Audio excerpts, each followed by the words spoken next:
Merci de nous rejoindre pour une mini-campagne de l'Appel de Cthulhu. Il s'agit d'un scénario publié dans Casus Belli il y a quelques années déjà, des talentueux Cédric Mailleux et Régis Rappard. Cette fois-ci, je serai le maître du jeu et j'ai invité à ma table Aïsius, Elmarcus, Laël et Smoochie. Chers auditeurs, nous allons vous faire voyager à travers le temps et l'espace dans cette nouvelle aventure, pleine de rebondissements et de mystères.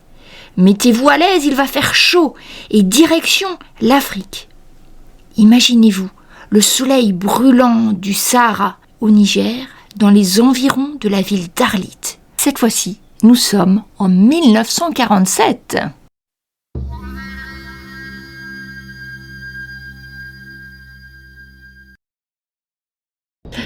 Vous avez effectivement, ils vous ont donné donc à l'un d'entre vous une petite, un petit porte-document avec les ordres de mission confidentiels. Vous avez aussi de l'argent local, au cas où. Mais surtout, pour vous, vous savez qu'en négociant, ça va se faire sur contrat. Vous n'aurez pas à payer de l'argent cash, c'est ça qu'on veut dire. Mais vous avez quand même une petite somme d'argent suffisante pour les pots de vin, parce que malheureusement, c'est un petit peu corrompu.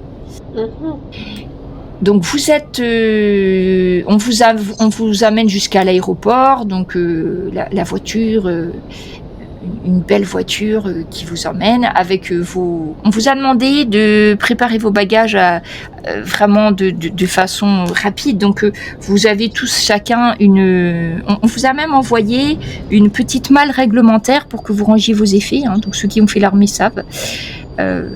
Donc on peut rentrer des affaires, mais pas trop quand même. Vous pouvez emmener vos armes, voilà. Par contre, donc okay. Tout est.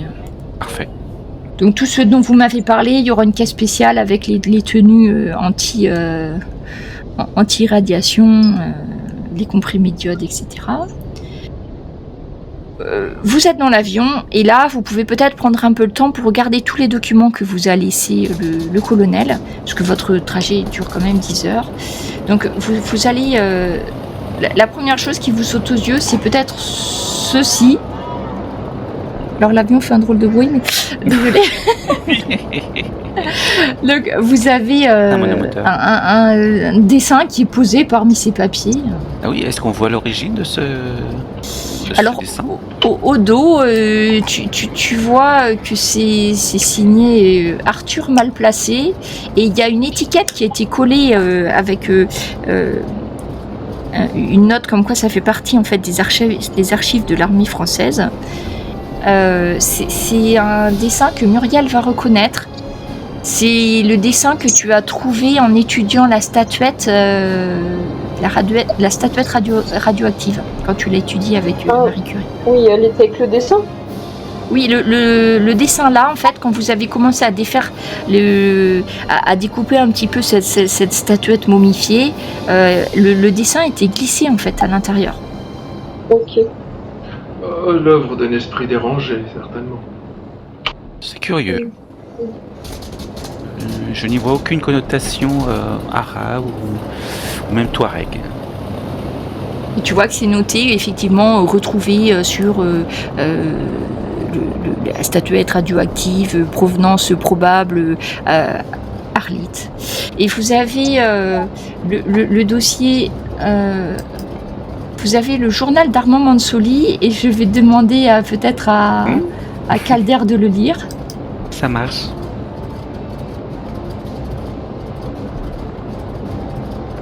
Attention, c'est bon, je peux tout lire. Écoutez, regardez ce sur quoi je suis tombé. Une sorte de journal, de monsieur Armand Manzoli, qui date de 1904. Il a été archivé à la demande de la famille Manzoli dans les archives de l'armée française. Alors, il parle de son voyage en Afrique noire. Il dit que le début de son voyage regroupe des dessins crayonnés. C'est ce que l'on voit sur son journal. Il y a des dessins crayonnés, des descriptions de villes, de mœurs africaines, de cartes. Et puis ensuite, à partir d'un certain moment, le ton change.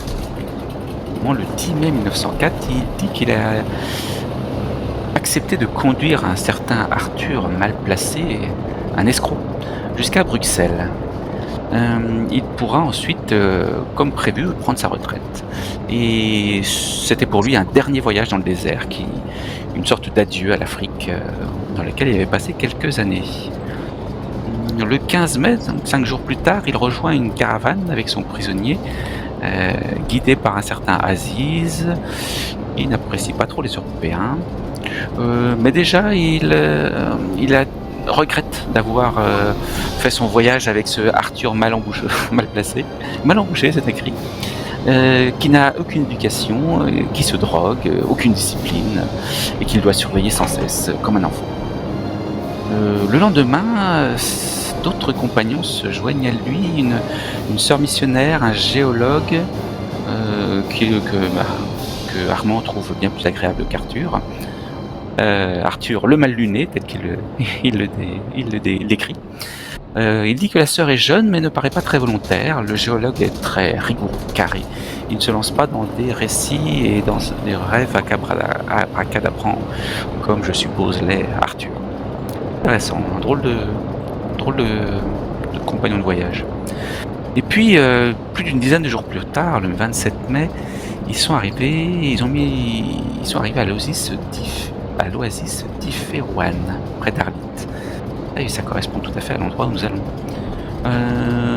Arthur trouble déjà l'ordre public en se baignant devant des femmes. Le père Giovanni, qui serait l'ami de la sœur Hubertine et de Pierre Descailleux, est mort devant nous. Un père Giovanni. Je n'ai rien d'autre à ce sujet. Le pauvre homme ne devait plus avoir toute sa tête puisqu'il étreignait d'horribles statuettes noires de taille d'enfant. Tiens donc. La vue de cette scène a complètement déclenché une crise chez Arthur, vous savez, le malotru, mal placé. Et il a mis ce texte. Ce sont des hommes en dessinant les statues. Ne le voyez-vous pas? Des hommes mutilés d'horrible façon. Puis il est sorti de la mission. Il n'a même pas assisté à l'enterrement du père Giovanni, ce qui en soi n'était pas forcément une mauvaise chose vu son tempérament. Pierre semblait très intéressé par les notes du père Giovanni et par les statuettes. Apparemment, le père passait beaucoup de temps dans une grotte à quelque distance du village. Une grotte. La sœur a fait preuve de sang-froid exceptionnel en s'occupant du cadavre de ce pauvre religieux. Ensuite, Armand a fait la connaissance avec le capitaine du chemin, un homme charmant. La menace Touareg était toujours vive à cette époque-là et il les mettait en garde contre eux. Quant à la grotte, il pensait qu'il y avait des miasmes qui ont empoisonné le père Giovanni. D'accord, c'est très très... le chef du village, le Haj Oumar, c'est cette personne que nous allons voir, a fait une apparition à l'enterrement avec un sorcier. Armand dit que c'est une étrange coutume locale. Puis, le lendemain, le 28 mai, le Haj Oumar les a invités chez lui. Et par contre, il paraît qu'il a semblé qu'il était plus pressé qu'il parte plutôt qu'il ne reste dans son village. Il a paru contrarié que sœur Hubertine et Pierre, le géologue, choisissent de rester quelque temps. Il a expliqué que les grottes où se rendait le père Giovanni étaient tabous pour les musulmans. Et il semblait même menacer ces gens d'une façon à peine voilée. Il faudra se tenir sous nos gardes, je pense. Puis en juin, bien plus tard, quelques semaines plus tard, il dit « J'hésite à noter quoi que ce soit de la terrible journée où Pierre a été tué. Mes souvenirs sont flous, des milliers de statues noires, une immense grotte avec le sorcier, un phonographe qui tourne en boucle, tiens donc, une arche de pierre et des créatures cauchemardesques. Une explosion et des tonnes de roches se déversant sur nous. Je ne veux plus me souvenir de cela. Arthur en est devenu fou. Et puis je suis tellement affaibli. Ma main tremble rien qu'à écrire ces dernières lignes. Nous aurions dû écouter la mise en garde du capitaine. Oh, écoutez, je pense que c'est très intéressant ce que ça peut nous apporter. Et comme quoi il vaudrait mieux effectivement éviter certains endroits situés autour de du village de ce monsieur Oumar Hadj. Je ne sais pas ce que vous en pensez. Oui, si c'était en contact avec l'uranium de façon trop prolongée, peut-être qu'ils ont été empoisonnés.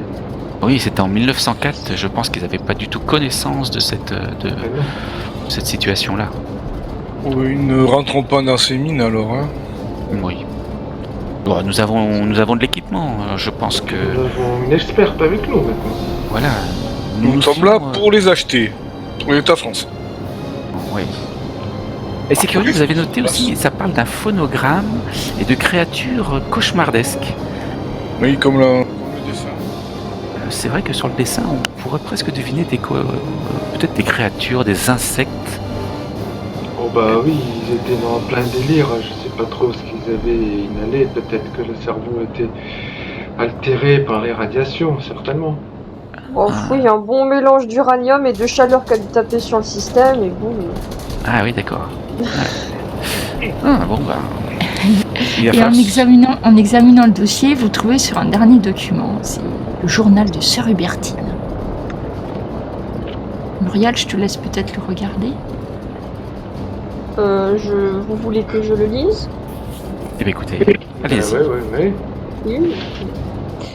Le journal archivé au Vatican. Ah bon, archive du Vatican. À la demande du capitaine Blanchard, une copie partielle a été fournie au BSSDE. Mhm. C'est le bureau de soutien du service de documentation extérieure. En fait, c'est des archives qui servent à l'armée aussi après. D'accord. Mhm. Donc 14 mai 1904. Nous avons reçu une lettre de Padre Giovanni assez inquiétant. Il serait tombé gravement malade. Je ne l'ai jamais vu malade pendant tout le séjour en Indochine où nous étions à la mission. Quelqu'un doit aller le voir, tenter de le soigner et voir ce qui se passe là-bas. Je me suis porté volontaire, je pars demain. Ensuite, 27 mai 1904. Après quelques jours à dos de chameau cahotant et en compagnie d'autres voyageurs, nous sommes enfin arrivés à la mission de Padre Giovanni. En effet, il était très malade et il a fini par succomber à sa maladie. Je n'avais jamais rien vu de tel, à vrai dire. Même la lèpre à côté de ça est préférable. On aurait dit une momie vivante. Je ne sais même pas comment il a fait pour survivre aussi longtemps. Avant de rendre son dernier souffle, le pauvre padre, dans un ultime délire, parlait de phonographe. Ah bah encore le phonographe, tiens. Ah oui. Il est entouré d'étranges statues. Je ne sais quoi penser de tout ça. Il y a quelque chose de malsain dans les parages, c'est certain. J'ai administré les derniers sacrements auprès de Giovanni. Enfin, seulement ce que je peux faire à la mesure de mon ordre, donc très peu. Les autres compagnons de voyage sont allés interroger les gens de la mission, notamment le petit Jérôme, l'aide de Padre Giovanni. Apparemment, depuis quelques mois, le padre a passé des journées entières dans une grotte non loin de là. Et Jérôme dit que cette grotte est mauvaise. Pourquoi le padre serait-il allé là-bas? C'est de plus en plus étrange. Ensuite, 29 mai 1904, avec les autres voyageurs, nous allons voir cette grotte. Je n'ai vraiment pas envie d'y aller, mais il faut que je sache pourquoi le padre Giovanni y est allé lui. Est-ce que c'est ça qui l'a rendu malade? Très certainement. Les statues étranges viennent peut-être de là-bas. Je repense aux locaux qui disaient cet endroit mauvais. Peut-être que le padre a trouvé un trou de l'enfer. Et allons donc. Qui sait ce qu'il y a dans cette grotte pour inspirer autant de terreur? Et dernier jour du journal, 2 juillet 1904. Cela fait longtemps que je n'ai pas écrit dans ce journal, mais je sens que je dois bientôt rejoindre le Seigneur. Il faut que l'on sache ce qu'il s'est passé. Cette grotte, cette maudite grotte, je prie pour que tout le monde ait oublié son existence. Ah. Lorsque nous sommes descendus, mes compagnons et moi avons été témoins du mal absolu. Une sorte d'arche a laissé sortir une créature ailée difforme qui a bien failli tous nous tuer. Il y avait aussi ce sorcier et un phonographe. Le phonographe de Padre Giovanni. Je comprends à présent pourquoi il voulait qu'on le détruise. Cette musique impie ne devrait pas être connue. Les autres ont réussi à détruire cette arche étrange et je l'espère ce sorcier. Une gigantesque explosion a détruit la grotte. C'est maintenant le tombeau du pauvre géologue Pierre, paix à son âme. Faudrait peut-être mieux que je me méfie. Peut-être est-ce mieux ainsi. Il n'a pas dû souffrir trop longtemps. Moi je souffre depuis un mois maintenant d'un mal inconnu. Rien ne me guérit, ma fin est proche. Je ne sais pas si les autres sont encore de ce monde, ils sont partis peu après ce qu'il s'est passé. Une des statues de Padre Giovanni a disparu également. Sûrement un des compagnons de voyage par appât du gain. Arthur sans doute. Enfin, cela n'a plus d'importance à présent. Adieu. Ah oui, ces documents corroborent complètement le journal de ce monsieur Manzoni. Ils ont mal fini tous. En effet, oui, Ah oui. c'est peut-être les radiations. Il y a Ils ont peut-être que ce halluciné Arthur. complètement. Ah non, ce Arthur, pareil. Il était fou. Ouais. De toute évidence. Donc si on voit un phonographe, attention. Oui. Je ne sais pas, ils en parlent partout. Oui. Oui, c'est Ah curieux. oui, c'est vrai que c'est une histoire de phonographe, mais je Ouais. pense qu'ils ont été victimes On verra sur place. Hein. Est-ce que- J'ai eu la statuette perdue qu'on a retrouvée. C'est juste d'une espèce de statuette rituelle, effectivement, qui avait un fort taux de radioactivité, mais bon. Mais cette Non. statuette, c'est une momie ou une statuette? Elle est en terre, elle est en... Alors écoutez, je sais pas si cette statue est passée dans d'autres services. Moi, je m'intéresse qu'à la radioactivité. Ça avait tout l'air d'être une de ces statues africaines de décoration, de rituel. Mais elle avait un très très fort taux de radioactivité, ça c'est vrai. D'accord. Ouais, donc elle devrait provenir de cette grotte. Et on C'est sait celle d'où elle dont il provient parle. maintenant. Oui. Eh oui. Par contre, Madame Aspern, est-ce que vous pouvez penser que la radioactivité peut permettre des délires, on va dire, partagés? Parce que vraiment, là, on a l'impression que chaque personne était retournée de son côté et ils ont vraiment raconté des choses très très semblables. Ils ont sûrement souffert d'une exposition trop prolongée à la radioactivité et leurs symptômes physiques peuvent s'expliquer ainsi. Après, il doit avoir une grande part, à mon avis. C'est pas non plus tout ce qui s'est passé. Il y a sûrement dû avoir une part d'hystérie collective, je dirais peut-être. Ah oui. Qu'en pensez-vous, docteur? Oui. Bah, sans parler de ça, il est question d'un Oui. sorcier. Dieu sait quel genre Ah, on de, sait de- pas ce de qu'ils ont mangé, hein, nourriture là-bas, ils leur ont après fait tout. manger pour les dissuader d'aller dans ces grottes. Ils auraient peut-être été empoisonnés par un hallucinogène. Oui, Et voilà. du coup, ils ont été victimes d'hallucinations, sans compter les radiations. Ah oui, Bref, donc je crois qu'il faut se méfier de... apparemment, ce Ujumar est vivant depuis 1904, hein, donc si c'est le même, Donc, il va être, très jeune. il va être plus très jeune. Donc voilà, est-ce qu'il est toujours entouré d'un soi-disant sorcier, mais en tout cas peut-être un expert en empoisonnement, je ne sais pas. Mhm. Il faudra se méfier. Si on est invité chez eux manger, faites attention. Ah oui, Bonne idée. Ouais. Et il y avait un certain Jérôme aussi, un jeune Jérôme, je crois. Peut-être que lui, on pourra le retrouver si jamais le besoin s'en faisait sentir. Serait-il encore vivant? Ah oui, pourquoi pas, oui, ça Sûrement. pourrait être quelqu'un qui, s'il est encore vivant, était témoin de ces événements, en tout cas une partie. La bonne N'oubliez sœur pas que l'appelait le notre petit mission- Jérôme, il doit pas être si vieux. Ouais. N'oubliez Pourquoi pas les ordres du colonel, s'il vous plaît. Notre mission, c'est Bien de sûr. acheter ces mines pour la France. Ce n'est pas d'enquêter sur ces systèmes de problèmes de... Ah non, c'est pas pour enquêter, c'est pour éventuellement faire pression sur le fameux Hedge. D'accord. Mais n'oublions pas notre mission. C'est tout ce que j'ai à vous dire. Oui. Tout ça, c'est pour être sûr que notre mission soit un succès. Il vaut mieux être préparé à d'éventuelles entourlouperies locales. Dites-moi, monsieur Petit-Pierre, Denis, puisqu'on se connaît, Oui, on se connaît, oui. vous étiez soldat pendant la guerre, c'est ça? Oui, j'ai été soldat, je fais partie des résistants, j'ai fait plusieurs missions secrètes aussi. Ah, d'accord. Ah oui, ok. Avant, je vivais en Guadeloupe, ma terre natale. Et depuis la guerre, qu'est-ce que vous faites de particulier? Depuis la fin de la guerre, pardon. Pour le gouvernement. Ok. Voilà. J'essaie Votre femme va de... bien? J'essaie de faire un jet de psychologie pour savoir s'il n'oublie pas de me dire des choses. La confiance règne. Juste avant que l'avion se pose. En tout cas, Calder, c'est une mission pour vous, la négociation. Oui, alors négocier, oui, je peux essayer de me débrouiller. Je suis pas très bon, mais j'y arrive de temps en temps. Mais en tout cas, je peux traduire. Ah bah oui, il n'y a que vous qui pourrez parler. Moi je soignerai votre tourista au cas où.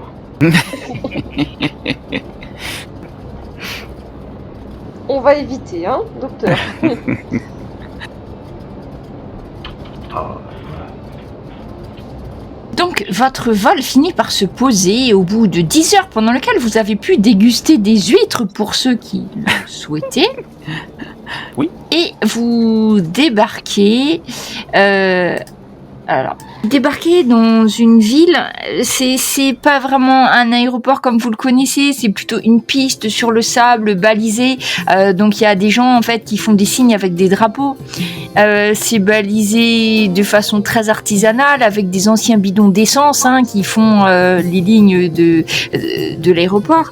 Bref, vous arrivez là, vous avez eu le temps de voir avant d'arriver que la ville en fait c'était un conglomérat de maisons en terre rouge groupées autour d'une ancienne mosquée avec un minaret qui est assez reconnaissable, qui centre en fait au milieu de la ville.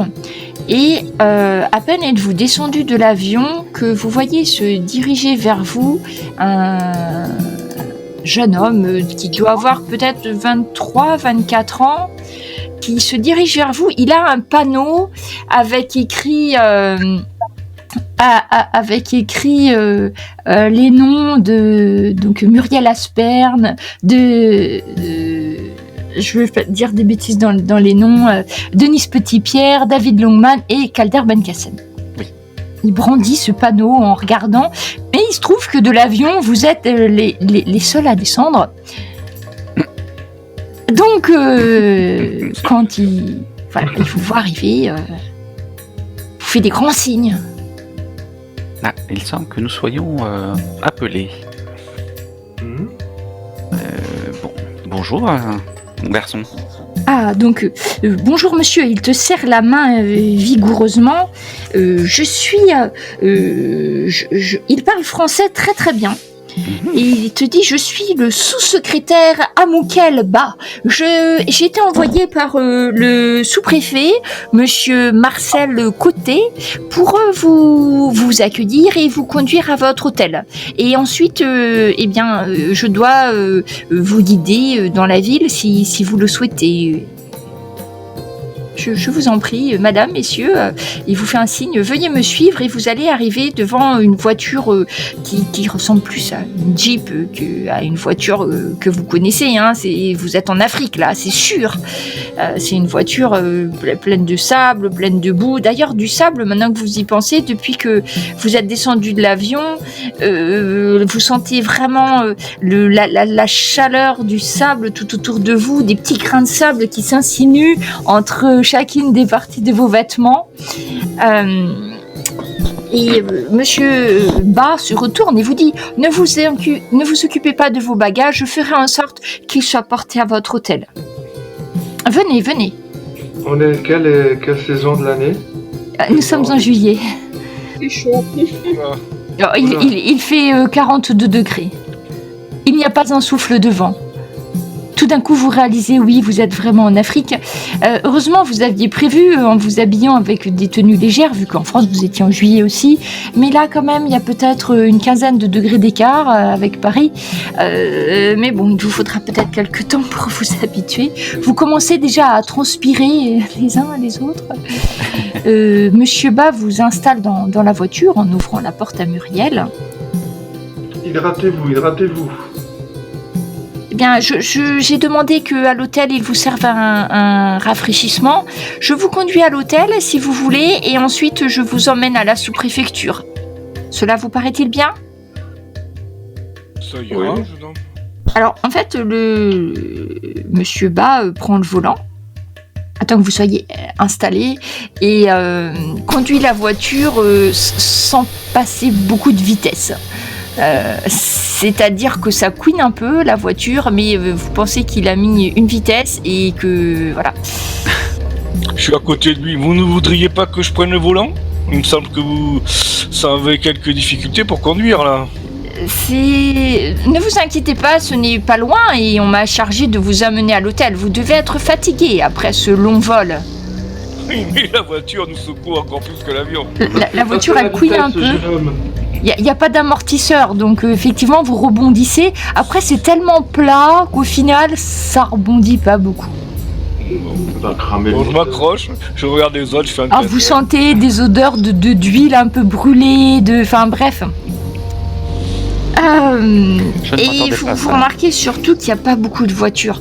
Du trajet, c'est pas très loin, l'aéroport est un petit peu... Aéroport étant bien grand mot, mais c'est un peu à l'extérieur du village. Et en fait, vous allez peut-être mettre un quart d'heure pour arriver à la ville. Le centre-ville a des maisons qui sont plus à l'européenne, donc il vous montre le bâtiment de la sous-préfecture. Et le deuxième bâtiment, il va vous montrer un autre bâtiment, il vous dit que c'est là où habite l'administrateur. Et enfin l'hôtel. C'est les 3 bâtiments durs qu'il y a dans Agadez, en dehors de la mosquée, qui est un petit peu plus loin. Donc il vous fait descendre, il prend bien soin de faire descendre Muriel en premier. Et l'hôtel, ma foi, ça ressemble à l'image que vous aviez d'un hôtel dans les colonies. C'est-à-dire très blanc, presque propre si on oublie le sable, avec des gens qui arrivent, qui vous apportent un plateau de boissons dès que vous arrivez. Ah, parfait. Donc, il y a de l'eau Alors... Il peut y avoir de l'eau, mais là, il vous propose en fait un thé à la menthe. Très bien. Très, très, très, très, très sucré. Docteur, je pense qu'il ne faut pas boire l'eau dans les colonies, non ? Oh, mais si elle est bouillie, vous craignez rien.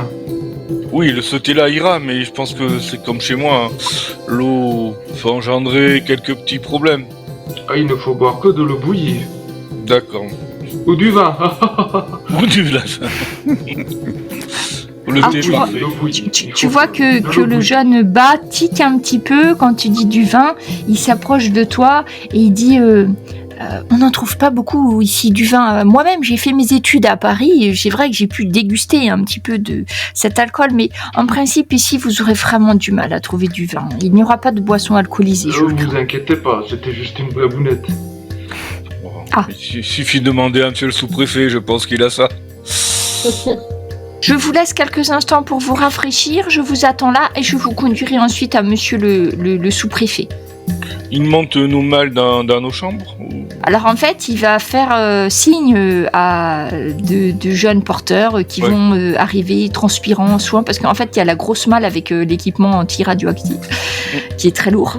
Et puis les autres malles, donc ils vous ont préparé, vous avez en fait une chambre chacun, si vous voulez jeter un coup d'œil, c'est très classe, vous avez des chambres avec des beaux lits qui n'ont pas grand-chose à faire en Afrique en fait.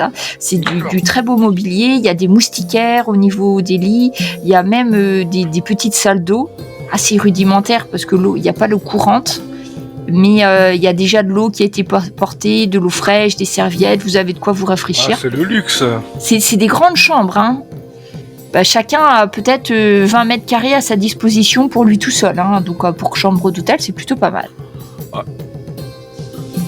Denis descend, je vais descendre à l'accueil pendant qu'on est en train de ranger. Il y a un réceptionniste, il y a quelque chose, il y a une clochette, il y a... Alors oui, il y a bien une petite cloche. J'appuie sur la clochette. Alors quand tu sonnes, tu vois en fait un des porteurs qui se dépêche, il se met derrière la colle, il enlève son... il avait un espèce de turban pour se protéger de la chaleur, il l'enlève et à la place il met une petite toque de groom, tu sais, sur la tête. Eh bien mon brave, vous faites tout ici.